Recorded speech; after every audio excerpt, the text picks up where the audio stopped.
অযোগ্যদের সঙ্গে সেই চালের কাঁকড় বাছতে গিয়ে পুরো চালটাকেই কেন ফেলে দিতে হলো? বারবার সুপ্রিম কোর্ট চাওয়ার পরেও কিন্তু স্কুল সার্ভিস কমিশনের পক্ষ থেকে এই তালিকায় যোগ্য অযোগ্যদের আলাদা করার কোনো ব্যবস্থা তালিকা কিন্তু তারা কিন্তু দেয়নি। প্রায় 20 লক্ষ 30 লক্ষ টাকা তার পরিমাণ এক একজনের আসবে এবং সুদ সহ ফেরত দিতে হবে। অকলঙ্কিত যারা পরীক্ষা দিয়েছিল তার মধ্যে আমি দেখতে পাচ্ছি ফার্স্ট ক্লাস ফার্স্ট হয়েছে, একবারে চাকরি পেয়েছে, তাদের যে চাকরি চলে গেল তার যে সামাজিক অধিকার। এই যে প্যানেলটা যে এতটাই প্রতারণা এবং কারচুপি এর মধ্যে রয়েছে, এতটাই কলুষিত এবং কালিমালিপ্ত যে এটা সমাধানের উপরে, এটা সমাধান করা যাবে না। প্র্যাকটিক্যালি মমতা ব্যানার্জি সরকার রাজনৈতিকভাবে যদি দেখি যে সামনে রামনবমীকে কেন্দ্র করে হিন্দুত্ববাদী শক্তি এবং বিজেপি একসাথে হাতে হাত মিলিয়ে যেভাবে পশ্চিমবঙ্গের রাজনীতিকে গুলিয়ে দিয়েছে এবং একেবারেই ব্যাকফুটে চলে গেছে রাজ্য সরকার। শুভেন্দু অধিকারী যে বলেছেন যে আমরা ক্ষমতা এলে যারা যোগ্য ছিলেন তাদের যারা চাকরি ফেরত হয়, এটা একেবারেই বাজে কথা। যে প্যানেলটার কথা বলা হচ্ছে, যে প্যানেলটা যখন তৈরি হয় এবং যে নিয়োগগুলো হয়, সেই সময় কিন্তু বিজেপির শুভেন্দু অধিকারী কিন্তু তৃণমূলের একজন শীর্ষ নেতা ছিল। তৃণমূল কংগ্রেসকেও ধোয়া তুলসী পাতা নয়। আমরা এই রাজীব ব্যানার্জি, এই মমতা ব্যানার্জি বলেছিল রাজীব ব্যানার্জি নিয়োগ দুর্নীতি করেছিল ফরেস্ট ডিপার্টমেন্টের, যখন দল ছাড়লো আবার যখন মুচলেখা দিয়ে ফিরে এলো, কোথায় কি এনকোয়ারি হয়েছে কেউই জানেন। এটা এটা মমতা ব্যানার্জিরকেই ব্যবস্থা নিতে হবে যে যারা অকলঙ্কিত তাদের কি করে ব্যবস্থা করা যায়, কি করে মাধ্যমিক উচ্চ মাধ্যমিকের খাতাগুলো সঠিক মূল্যায়ন করা যায়। এই 20,000 বা 26,000 শিক্ষক শিক্ষিকার পরিবার না, অ্যাকচুয়ালি কয়েক কোটি মানুষের একটা সংকটের মধ্যে দাঁড়িয়েছে যাদের ছেলেমেয়েরা স্কুলে পড়ে। মুখ্যমন্ত্রী আবেদনও করেছেন আপনার কোনো ঘটনা ঘটিয়ে ফেলবেন না, ঘটিয়ে ফেললে তো কিছু বলার নেই, মানুষের এই সময় তো দিক বিদিক জ্ঞানশূন্য হয়ে যায়, স্বাভাবিক। তার বাচ্চার মুখে কি খাবার তুলে তো যারা চাকরি পেয়েছিল তারা আবার পরীক্ষা দিয়ে চাকরি পাবে কোনো গ্যারেন্টি আছে? অর্থাৎ আমি একবার চাকরি পেলাম, 6-7 বছর ধরে চাকরি করলাম, আমার চাকরি চলে গেল, আবার বলো পরীক্ষার মধ্যে চাকরি দেওয়া হয় নাকি কোনো?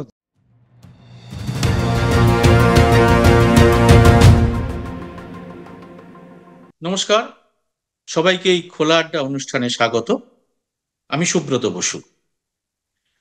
এর মধ্যে যে নিয়োগ দুর্নীতি নিয়ে সুপ্রিম কোর্টের যে রায়ে প্রায় 26,000 শিক্ষক এবং শিক্ষাকর্মীর যে পুরো প্যানেলটাই বাতিল হলো, তারপরে রাজ্য জুড়ে নানা রকম আলোচনা বিতর্ক এবং রাজনৈতিক সামাজিক সমস্ত স্তরেই নানা রকম অভিঘাত কিন্তু তৈরি হয়েছে। সবচেয়ে বড় যে প্রশ্নটা আজকে সবার মধ্যে দেখা যাচ্ছে, সেটা হচ্ছে যারা যোগ্য প্রার্থী এর মধ্যে ছিলেন তাদের কেন আলাদা করা গেল না, তাদের কেন সেগ্রিগেট করা গেল না? অযোগ্যদের সঙ্গে সেই চালের কাঁকড় বাছতে গিয়ে পুরো চালটাকেই কেন ফেলে দিতে হলো? এবং এর ফলে একটা বিপুল পরিমাণ মানুষজন যে চরম বিপদে পড়লেন, তা তাদের রাস্তাঘাটে কান্নাকাটি, তাদের বাড়িতে বাড়িতে যে সমস্ত হাহাকার, সেগুলো আমরা কিন্তু দেখতে পাচ্ছি। এই প্রসঙ্গে একটা তথ্য আমি সবার প্রথমে দিয়ে আজকের এই অনুষ্ঠানটা শুরু করতে চাই। সেটা হচ্ছে 2024 সালের 3 মে স্কুল সার্ভিস কমিশনের চেয়ারম্যান সিদ্ধার্থ মজুমদার একটা প্রেস কনফারেন্স করেছিলেন। তিনি তখন এই প্রেস কনফারেন্সে বলেছিলেন যে বিতর্কিত যারা, তাদের একটা তালিকা আমরা আদালতের স্পেশাল বেঞ্চের কাছে জমা দিয়েছিলাম, তেমনি যারা যোগ্য, যাদের বিরুদ্ধে কোনো অভিযোগ নেই, সেই তালিকাও আমরা আদালতে জমা দেব। তার মানে যোগ্য এবং অযোগ্যদের পৃথক করার কিন্তু একটা সম্ভাবনা কিন্তু তখন তিনি দেখিয়েছিলেন। এবং হয়তো আমরা জানি না, হয়তো সেটা হয়তো স্কুল সার্ভিস কমিশন চাইলেই হয়তো করতে পারত, কিন্তু এরপরে দীর্ঘদিন কেটেছে, এরপরে হাইকোর্টের রায়ের পরে সুপ্রিম কোর্টের 1 বছর সময় হয়েছে, এর মধ্যে 20টা শুনানি প্রায় হয়েছে, এবং 20টা শুনানির মধ্যে কোথাও কিন্তু বারবার সুপ্রিম কোর্ট চাওয়ার পরেও কিন্তু স্কুল সার্ভিস কমিশনের পক্ষ থেকে এই তালিকায় যোগ্য অযোগ্যদের আলাদা করার কোনো ব্যবস্থা তালিকা কিন্তু তারা কিন্তু দেয়নি।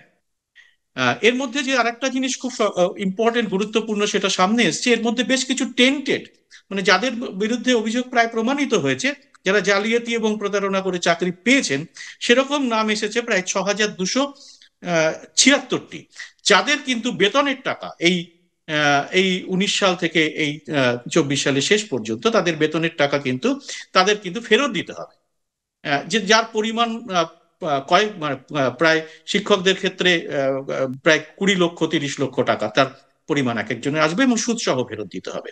এটাও খুব গুরুত্বপূর্ণ একটা রায়।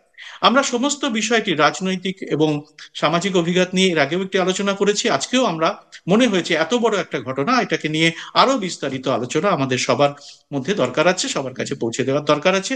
এই জন্য আজকে আমাদের সঙ্গে রয়েছে প্রসূন আচার্য। প্রসূন আনন্দবাজারের প্রাক্তন সাংবাদিক, আমার সহকর্মী এবং রাজনৈতিক বিশেষজ্ঞ। প্রসূন দীর্ঘদিন ধরে সমস্ত রাজনৈতিক দলগুলোর সঙ্গে খুব গভীর সম্পর্ক রাখে।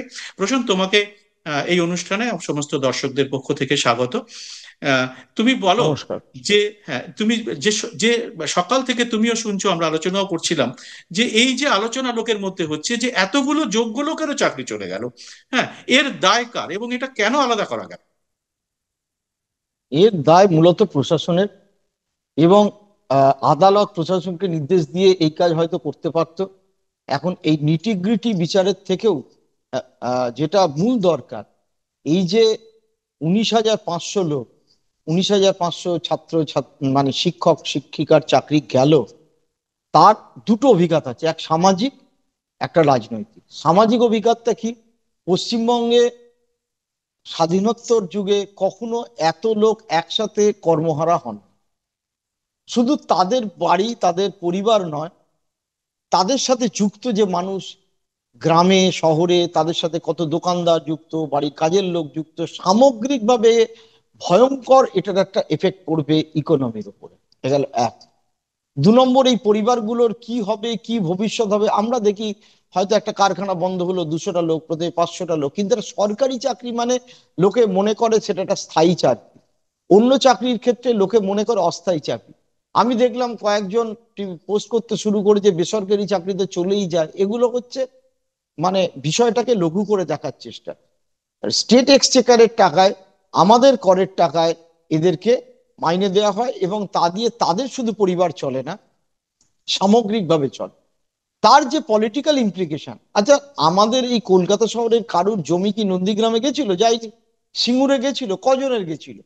তাহলে নন্দীগ্রাম আর সিঙ্গুর, এই দুটো ঘটনাকে কেন্দ্র করে পশ্চিমবঙ্গের ওই রকম একটা বিশাল বামফ্রন্ট সরকার, যার 232 সংখ্যাগরিষ্ঠতা, অ্যাবসলিউট একটা চীনের প্রাচীরের মতো, তাসের ঘরের মতো ভেঙে পড়লো। কেন ভেঙে পড়লো? তার সামাজিক অভিজ্ঞতাটা কিন্তু ভয়ঙ্কর রকম ছিল। আর্থিক অভিজ্ঞতার থেকেও সামাজিক অভিজ্ঞতা, মুসলিমদের জমি নিয়ে নেওয়া হচ্ছে, অনিচ্ছুক রাশিদের জমি নেওয়া হচ্ছে, সাধারণ মানুষের পারসেপশন পলিটিক্স এমন একটা যায় যে বুদ্ধদেব ভট্টাচার্যের পক্ষে সেটা সামলানো সম্ভব হয়নি। এবার তখনকার সাথে যদি আজকের আমরা অবস্থার প্রেক্ষাপটটা কিছুটা বিশ্লেষণ করি, তাহলে দেখব আজকে মমতা ব্যানার্জির ঠিক উল্টো দিকে যারা রয়েছে বিরোধী পক্ষ, আমি তাদের পছন্দ করি, তাদের অপছন্দ করি, তাদের পক্ষে গাই, বিরুদ্ধে গালাগাল করি, তারা কিন্তু অন অ্যান অ্যাভারেজ 38 থেকে 40% মানুষের সমর্থন এনজয় করছে বিগত 3টে লোকসভা ভোটকে কেন্দ্র করে। তাহলে এরপরে যে এই যে 20,000 যারা নৈতিক বা যারা টেন্টেড শব্দটা আছে, অর্থাৎ অকলঙ্কিত, আমার মনে হয় এইটা ব্যবহার করাই ভালো। অকলঙ্কিত যারা পরীক্ষা দিয়েছিল, তার মধ্যে আমি দেখতে পাচ্ছি ফার্স্ট ক্লাস ফার্স্ট হয়েছে, একবারে চাকরি পেয়েছে, তাদের যে চাকরি চলে গেল, তার যে সামাজিক অভিঘাত, সেই অভিঘাত কিন্তু একটা ভয়ঙ্কর। অর্থাৎ মনে করা যাক, আমার বাড়িতে কেউ কোনো সরকারি চাকরি করে না, আমি একটা ছোট দোকান ব্যবসা করি, অথবা দোকানে কাজ করি, অথবা বেসরকারি কাজ করি, কিন্তু আমি যদি দেখি পাশের বাড়ির যে কাকু বা কাকিমা চাকরি চলে গেল, অঝরে কাঁদছে, তার বাচ্চাটা আমার সাথে খেলে, তার কি হবে? তার বাড়ির কাজের লোকের কি হবে? তার মাসির কি হবে? তার মার ওষুধটা আসবে কিনা? মানে পক্ষাঘাতগ্রস্ত বাবা ওষুধ পাবে কিনা? ক্যান্সার পেশেন্টের কি হবে? এই সামগ্রিক যে প্রভাব, তার মুদিখানার মাল বাকি আছে, তার কি হবে? এই যে অভিঘাত, পাশের বাড়ির লোককে রিপল এফেক্ট করবে, সেটা একটা ভয়ঙ্কর। তার সাথে ইকোনমি হঠাৎ করে শ্রিঙ্ক করে যাবে। আমি একটা ছোট উদাহরণ দিই, যে যদি যে কারখানা গড়ে ওঠে তার পাশে চায়ের দোকানদার থাকে, যখন সিঙ্গুর কারখানা চলে গেল, তার পাশে চায়ের দোকানদারও শুকিয়ে গেল। আমাদের আনন্দবাজার অফিসের আশপাশে, আমাদের আনন্দবাজার অফিসেও অনেক লোকের চাকরি একসময় গেছিল, এবং তার পরবর্তী আশপাশের বেশ কিছু কারখানা বন্ধ হয়ে যায়। করোনার সময় আরো সাংঘাতিক। আমরা ছোট ছোট যারা ব্যবসা করি দেখতে পাই সেই দোকানগুলো উঠে গেছিল। অর্থাৎ একজন স্থায়ী রোজগারে যদি থাকে, এবং তাদের তো এই যারা স্কুল টিচারই চাকরি করেন তারা তো কেউ 30,000 নিচে বেতন পেতেন না।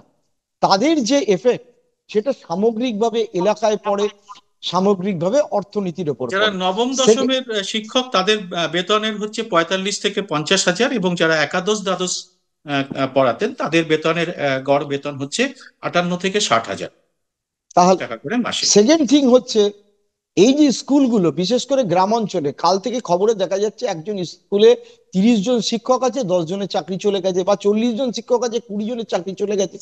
তাহলে এই যে বিপুল সংখ্যক ছাত্রছাত্রী যারা এখনো সরকারি মাধ্যম বা সরকার পোষিত স্কুলগুলোতে পড়ে, তাদের পড়াশুনোর কি হবে, সেটা একটা অনিশ্চয়তায় চলে গেল। দ্বিতীয় কথা, মাধ্যমিক উচ্চ মাধ্যমিক পরীক্ষা হয়ে গেছে, তার খাতা দেখা চলছে।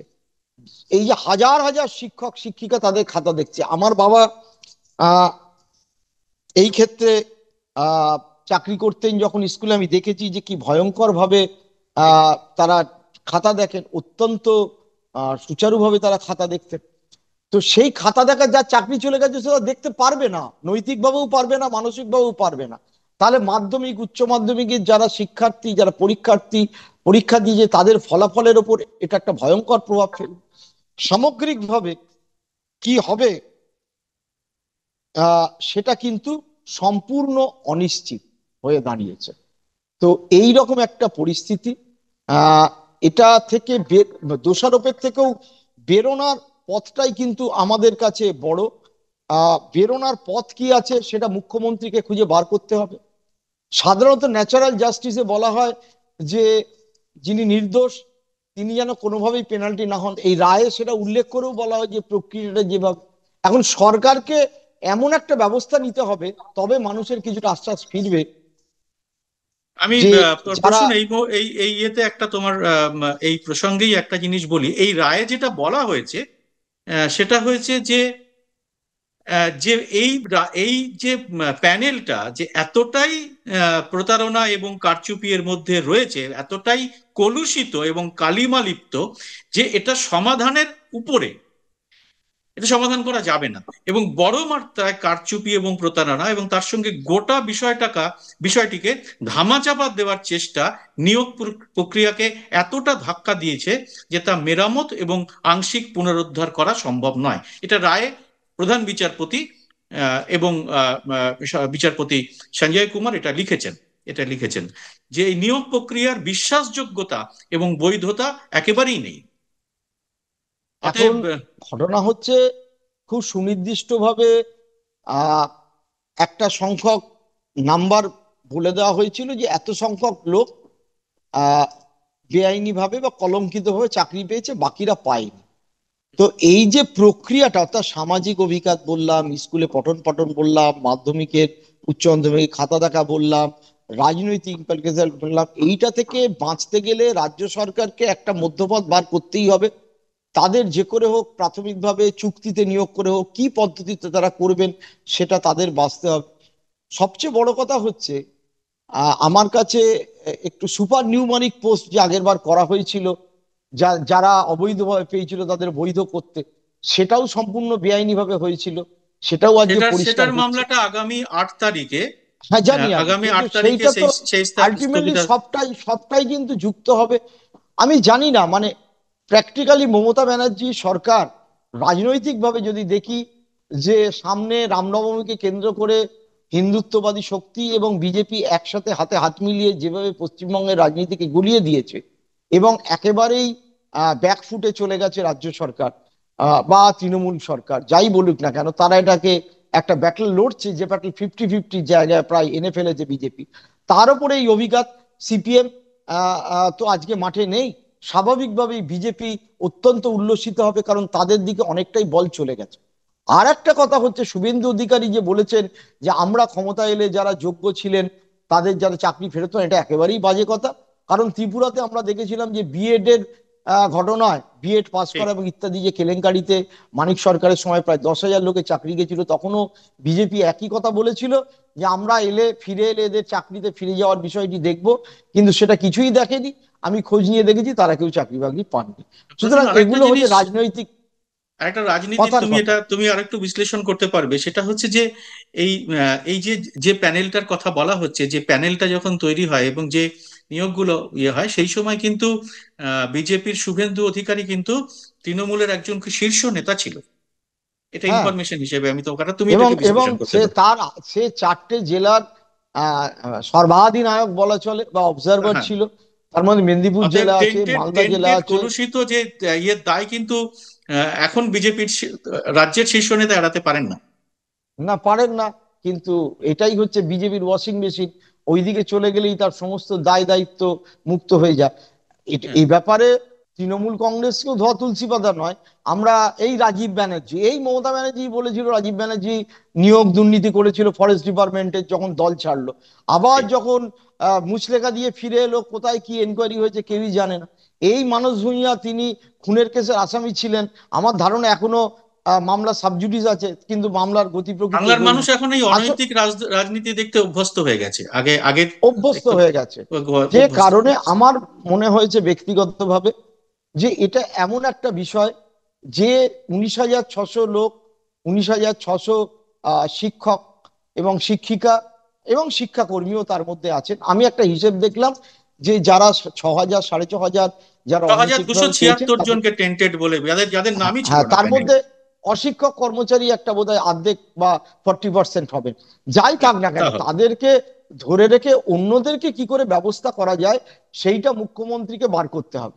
আর একটা কথা আমার কালকে খুব খারাপ লেগেছে, যেটা আমি আজকে সোশ্যাল মিডিয়াতেও লিখেছি।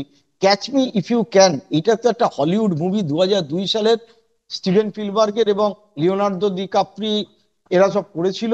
তাতে হচ্ছে একটা জালিয়াতের গল্প, তাকে পুলিশ ধরতে পারছে না। হঠাৎ সেই উদাহরণটাই বা উনি বলতে গেলেন কেন? আমার কাছে খুব বিস্ময় লাগলো। উনি প্রেস কনফারেন্সে কেন বলতে গেলেন? কেন তার মানে বলতে কি গেলে? স্বীকার করে নিচ্ছেন? আমি জানি না, মানে যাই, হ্যাঁ, যারই অপরাধ হোক, পার্থ এর চ্যাটার্জি জেল ব্যাখ্যা খুব খাটছে, মুশকিল। এবং ব্যাপক এ ব্যাখ্যা কেলেঙ্কারির কথা তুললেন, এগুলো তুললেন, এগুলো উল্লেখ করলেন। দেখো, যা হবার হয়ে গেছে। আজকে ড্যামেজ ডান, অ্যাক্সিডেন্ট হলে কার দোষে হয়েছে? লরি হাওয়া বেরিয়ে গেছিল, টায়ার পাঞ্চার হয়েছিল থেকে আমরা কি করি? যে লোকটা অ্যাক্সিডেন্টে আহত হয়েছে তার আগে সেবা শুশ্রূষা করে তাকে বাঁচিয়ে তুলি, তারপরে তার বিচার হয়। ধর্ষিতা যদি কেউ হন, সেই ধর্ষণকারীকে শুলিয়ে চড়ানোর আগে কিন্তু যিনি ধর্ষিতা হচ্ছে তাকে প্রাণ বাঁচানোর চেষ্টা করি। তাহলে যে 19,600 যারা টেন্টেড নয়, অকলঙ্কিত, এবং যারা সঠিকভাবে পরীক্ষা দিয়েছিলেন, যারা সঠিকভাবে চাকরি পেয়েছিলেন, ভাইবা দিয়েছিলেন, তাদের যাতে পুনর্বহাল কিভাবে করা যায়, বা তারা পুনর্বহাল না করলেও তাদের অন্য কিভাবে ব্যবস্থা করা যায়, এই পথটা খুঁজে বার করাই একমাত্র এবং একমাত্র উদ্দেশ্য হওয়া উচিত রাজ্য সরকারের, মমতা বন্দ্যোপাধ্যায়। তার বদলে যদি যদি উনি নেতাজি ইন্ডোরে মিটিং করে কিছু ভাষণবাজি করেন, সেটা রাজনৈতিক হতে পারে, কিন্তু তাতে কিন্তু সমস্যার সমাধান হবে না। আমরা বুদ্ধবাবুকেও একাধিকবার বলতে শুনেছি নন্দীগ্রামের মিছিলে, আমার মনে আছে, মানুষ না চাইলে নন্দীগ্রাম হবে না। একাধিকবার বলতে শুনেছি বিভিন্ন জনসভায় যে আমরা মানুষ না চাইলে নন্দীগ্রাম করব না। কিন্তু তার রিপল এফেক্টটা কিন্তু বন্ধ করা যায়নি। শেষ পর্যন্ত পরাজয় মেনে নিতে হয়েছিল। এবং সামগ্রিকভাবে এই যে এতদিন ধরে যে দুর্নীতি চলছিল শিক্ষা দুর্নীতিতে, উম, তাতে কিন্তু পার্থ চ্যাটার্জির জেল যাওয়া, পার্থ অর্পিতা প্রচুর টাকা পাওয়ার থেকেও আজকের ঘটনার ইম্প্যাক্ট কিন্তু অনেক অনেক অনেক বেশি মাথায় রাখতে হবে। আর একটা কথা আমি উল্লেখ করি, বর্তমানে যিনি শিক্ষামন্ত্রী, তিনি কিন্তু সবাইকে মাথায় রাখতে হবে, ওই সময় ছিলেন না, তিনি আগে শিক্ষামন্ত্রী ছিলেন। হঠাৎ কেন তাকে সরিয়ে দিয়ে পার্থবাবুকে করা হয়েছিল? আমি শুনেছি মুকুল রায়ের পরামর্শে করা হয়েছিল। কেনই বা করা হলো? কেনই বা উনি জড়িয়ে পড়লেন? আবার বর্তমানে শিক্ষামন্ত্রী দায়িত্ব ফিরে পেলেন, এনাকে তো ধরা যাবে না, কারণ এর সময় কিন্তু কিছুই হয়নি। তাহলে হঠাৎ ওই পার্টিকুলার সময় এরা সকলে মিলে এইরকম একটা কাণ্ড করলেন কেন? আর যার ফলে আজ বাংলার ঘরে ঘরে কান্নার রোল পড়ে গেছে। মানে সামগ্রিকভাবে মনে হচ্ছে অত্যন্ত একটা ভয়ঙ্কর পরিস্থিতি।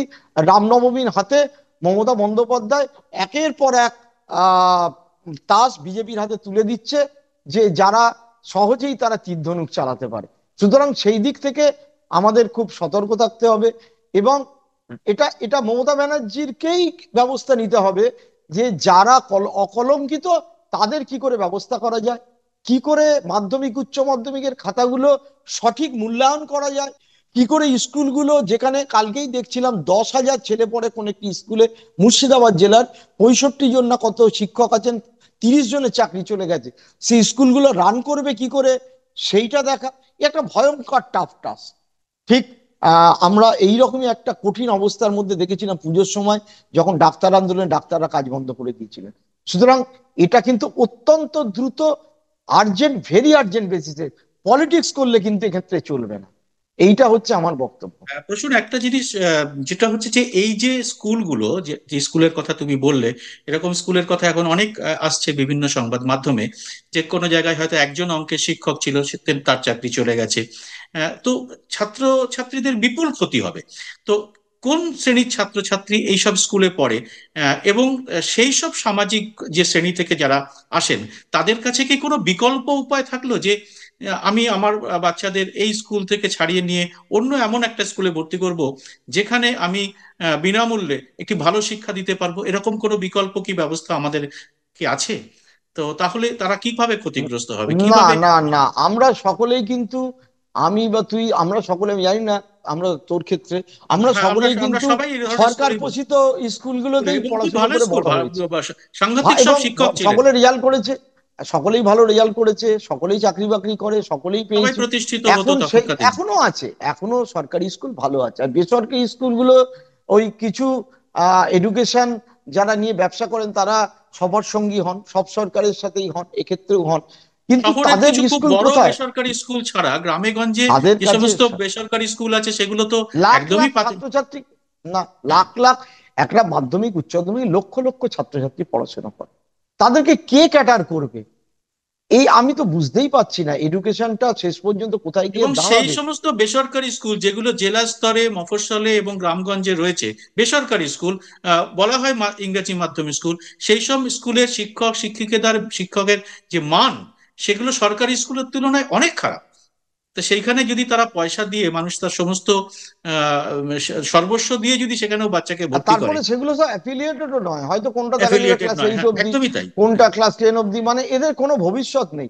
আমি সেই কারণেই বললাম, অ্যাকচুয়ালি কিন্তু এই 20,000 বা 26,000 শিক্ষক শিক্ষিকার পরিবার না, অ্যাকচুয়ালি কয়েক কোটি মানুষের একটা সংকটের মধ্যে দাঁড়িয়েছে, যাদের ছেলেমেয়েরা স্কুলে পড়ে, স্কুলকে কেন্দ্র করে যে ছোট ছোট দোকানগুলো চলে, স্কুলকে কেন্দ্র করে যে টিউশন সেন্টারগুলো চলে, স্কুলকে কেন্দ্র করে যে কর্মচারীরা আরো কিছু মিড ডে মিল ইত্যাদি চলে, সামগ্রিকভাবে একটা আহ ইকোনমি, সামাজিক, অর্থনৈতিক, রাজনৈতিক সংকটের মুখে কিন্তু এই ঘটনাটা আজকে আমাদের দাঁড় করিয়ে দিয়েছে।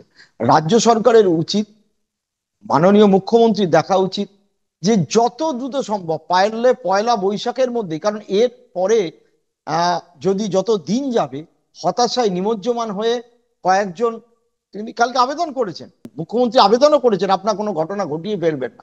ঘটিয়ে ফেললে তো কিছু বলার নেই, মানুষের এই সময় তো দিক বিদিক জ্ঞান শূন্য হয়ে যায়, স্বাভাবিক, তার বাচ্চার মুখে কি খাবার তুলে দেবে। সুতরাং এইটাকে কিন্তু দেখা দরকার। It is not time to play politics or political game. হ্যাঁ, বিজেপি পলিটিক্স করবেই, সিপিএমও নিশ্চয়ই পলিটিক্স করে, বিরোধী দলের এটাই কাজ।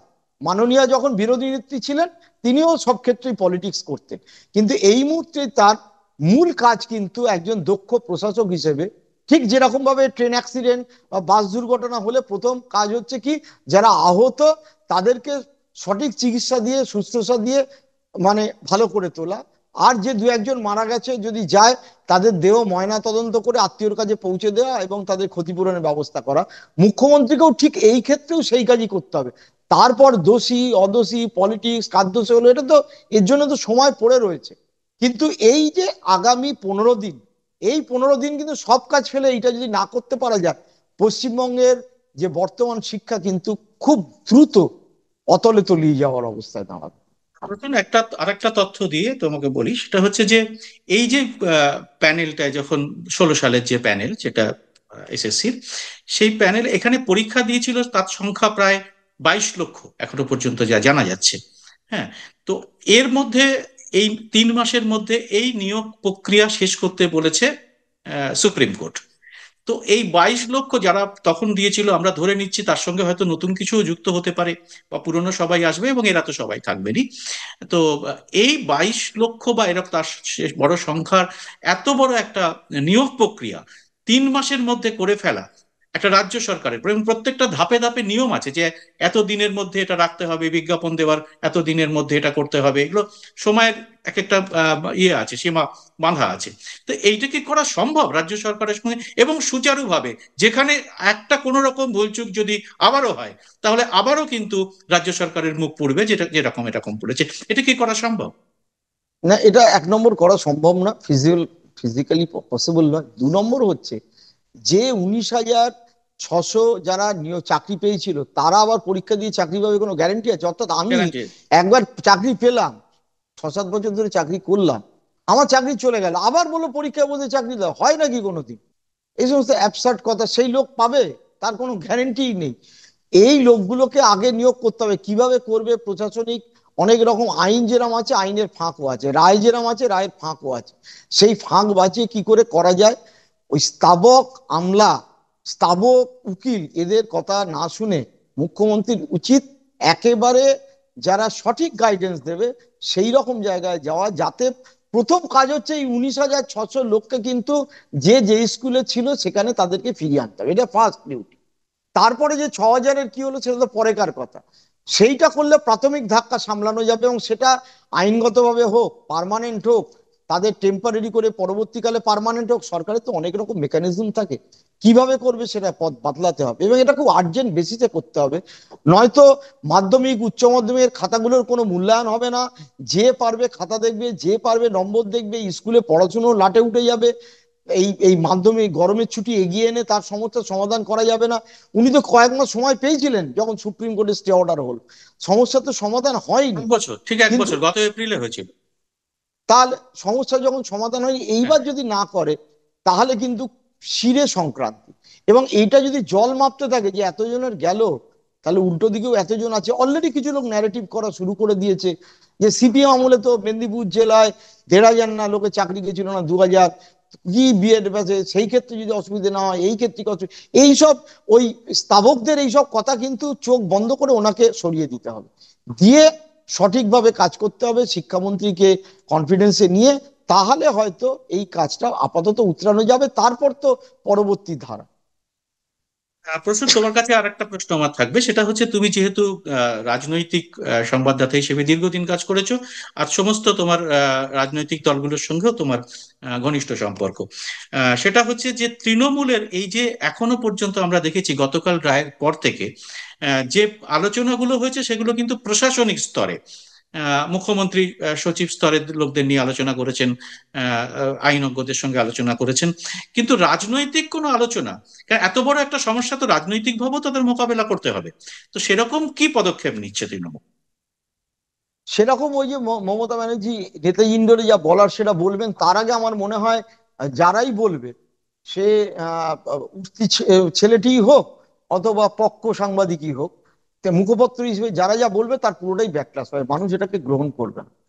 মানুষ চায় যে কি হচ্ছে তার অ্যাকশন দেখতে। সে এই তৃণমূলের কে কি বলল তার উপর নির্ভর করছে না। পুরো পরিস্থিতি আমাদের রাজ্যে কালকে রায়ের পরে সম্পূর্ণ বদলে গেছে। যারা মমতা ব্যানার্জি, যারা হিন্দুত্ববাদী শক্তির বিরুদ্ধে ছিল, যারা, তাহলেও এই যে মমতাকে যে 40, 42, 45% হিন্দু ভোট দেয়, তাদের ঘরে যখন কান্নার রোল পড়ে গেছে, তখন কিন্তু বিরোধী পক্ষের পালে অর্থাৎ বিজেপির পালে হাওয়া লাগার সম্ভাবনা আরো বেড়েছে।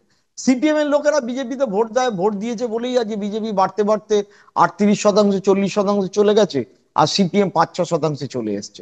এটা তো স্বাভাবিক। কিন্তু এখনো যারা তৃণমূলের পক্ষে কথা বলছেন বা সঙ্গে রয়েছেন, আমি এইরকম বেশ কজন, তার মধ্যে মুখপাত্রও আছেন, তার মধ্যে দলীয় কর্মীও আছেন, আমি গতকাল থেকে 3-4 জনের সাথে কথা বললাম, তারা পর্যন্ত বলছেন এই ব্যাপারে আমাদের বলার আর কোনো ভাষা নেই প্র্যাকটিক্যালি। কারণ যখনই বলতে যাবে না, লোকে প্রচন্ড ভাবে ক্রিটিসাইজ করবে যে তোমার ক্ষেত্রে যদি হতো, তোমার কিছু হতো। এখন ফলে এটা রাজনৈতিক ভাবে মোকাবিলার থেকে প্রশাসনিক ভাবে যদি মোকাবিলা করতে যায় এবং দ্রুত করে, সেটা বুদ্ধিমানের কাজ হবে। আর রাজনৈতিক ভাবে বালখিল্যের মতো কিছু কমেন্ট যদি ভাসিয়ে দিতে থাকে, সেটা কিন্তু আরো ব্যাকফায়ার হবে। কারণ এখন এত সোশ্যাল মিডিয়া রয়েছে, টিভি চ্যানেল আছে, সবাই ইউটিউব করছে, সবাই এই বক্তব্যগুলো নিয়ে সারাদিন রোল করতে থাকবে। ফলে ক্রমাগত যদি মুখ্যমন্ত্রী কোনো প্রশাসনিক ব্যবস্থা নিয়ে এই 19,600 চাকরির কথা ভাবতেও থাকেন, সেইটা ব্যাকসিটে চলে যাবে, রাদার দ্যান দেখেছো চাকরি চলে গেল তা সত্ত্বেও বলছে, চোরের পক্ষে দাঁড়াচ্ছে। এই নিয়ে ঘরে ঘরে আলোচনা শুরু হবে। সুতরাং এই কান্নার রোল অবিলম্বে বন্ধ করতে গেলে একদম সময় প্রশাসনিক শেষ। একটা আমি পথ বার করতে হবে। আমি প্রশ্ন একদম শেষ তোমার কাছে প্রশ্ন করব, আবার একটি রাজনৈতিক প্রশ্ন করব। সেটা হচ্ছে যে তৃণমূলের একদম একদম গ্রাসরুট লেভেলে, একদম তৃণমূল, একদম মাটির সঙ্গে যে সমস্ত কর্মীরা কাজ করে, তাদের আজকে সংকটটা ঠিক কোথায়? খুব ছোট্ট করে যদি প্রথম বলো। কথা, তারা অনেকেই স্কুল সার্ভিস কমিশনের মধ্যে কিছু চাকরি পেয়েছে, বেআইনি ভাবেও পেয়েছে, আইনি ভাবেও পেয়েছে। এক, দু নম্বর, অধিকাংশই রাজ্যে সরকারি চাকরি বাকরি হয় না। আমি একটা ছোট উদাহরণ দিই। সম্প্রতি বেশ কিছুদিন ধরে একটি শিক্ষিত ছেলে স্কুল সার্ভিসে পরীক্ষা দিচ্ছে, চাকরি হয় না বলে। আমি তাকে মাঝে মধ্যেই ঠাট্টা করে বলি যে, আরে এতদিন পার্টি করছিস, একটা কিছুতে ঢোক। তো এবং সে পুজো আচ্ছা করে, পূজারি। তা হঠাৎ সেদিন দেখা হলো, বলে প্রসূনদা হয়ে গেছে, চাকরি পেয়েছে। আমি, কিসের চাকরি? বলে শ্মশানে। আমি না প্রথম খুব থতমত খেয়েছি, শ্মশানে চাকরি। আমি, শ্মশানে কিসের চাকরি? আমি, বললো না শ্মশানে তো পুরোহিত লাগে, কন্ট্রাকচুয়াল কিছু দিচ্ছিল, তো খারাপ না। তো আমি বললাম কত? ওই 8,000 না 8,500 টাকা। এই চাকরিটাই তার কাছে বিশাল, কিন্তু 8,500 টাকা পাবো? ওই রাত্রিবেলা 8 দিন না কদিন থাকতে হয়, মরা এলে সমস্ত কাজ না হলে তো ঘরে শুতেই পারবে না। তুই তো ঘুরে বেড়াস, গান করিস, ইত্যাদি করিস, শ্মশানে থাকতে পারবি? বলো কি করবো, বলো অন্য চাকরি তো আর পাওয়া যাবে না, বুঝে গেছি। এইটা কিন্তু তৃণমূলেরও যারা সৎ কর্মী তাদের কাছেও কিন্তু একটা বড় সংকট। প্রতিটা দলেই যারা যারা তোলা তুলে খায়, তোলাবাজি করে, তাদের সংখ্যা কত হবে? 5%, 10%? ঠিক, ঠিক। 90% তো অসৎ নয়। তাদের কাছেও কিন্তু এই ধাক্কাটা একটা বড় ধাক্কা। ফলে দলকে, তারা সবাই তাকিয়ে আছে মুখ্যমন্ত্রীর মুখের দিকে, যে এই কান্নার রোল কি করে বন্ধ করা যায়। মমতা কিন্তু একটা ভয়ঙ্কর ক্রাইসিসের মধ্যে পড়েছে। সামনে আছে রামনবমী, রবিবার, আর এটাকেও করে ফেলতে হবে। অর্থাৎ আগামী 3-4 দিন রাজ্যে মুখ্যমন্ত্রীর প্রশাসন কি ভূমিকা নেয়, সেই দিকে আমাদের সকলের নজর থাকবে। ধন্যবাদ এটাই প্রসূন। কিন্তু আমাদের পশ্চিমবঙ্গের বর্তমান পরিস্থিতি। ধন্যবাদ প্রসূন, তুমি খুব সুন্দর আজকে এটা ব্যাখ্যা করলে সমস্ত রাজনৈতিক এবং সামাজিক অভিঘাত এই এই ঘটনার। এবং আগামী কয়েকদিন অবশ্যই আমাদের নজর থাকবে, তোমারও থাকবে, আমরা সবাই নজর আমরা রাখবো রাজ্যের এই পরিস্থিতির দিকে। আর আপনারা যারা এই অনুষ্ঠানটি দেখলেন, তাদের কাছে আমাদের আবেদন থাকবে যে আপনারা কমেন্ট বক্সে আপনাদের মতামত অবশ্যই জানাবেন, এবং সেই সঙ্গে যদি সম্ভব হয় তাহলে অবশ্যই আমাদের উৎসাহ বাড়াবার জন্য এই চ্যানেলটিকে সাবস্ক্রাইব করে নোটিফিকেশন বেলটি চালু করে রাখবেন। প্রসূন, তোমাকেও নমস্কার, সবাইকে নমস্কার। নমস্কার।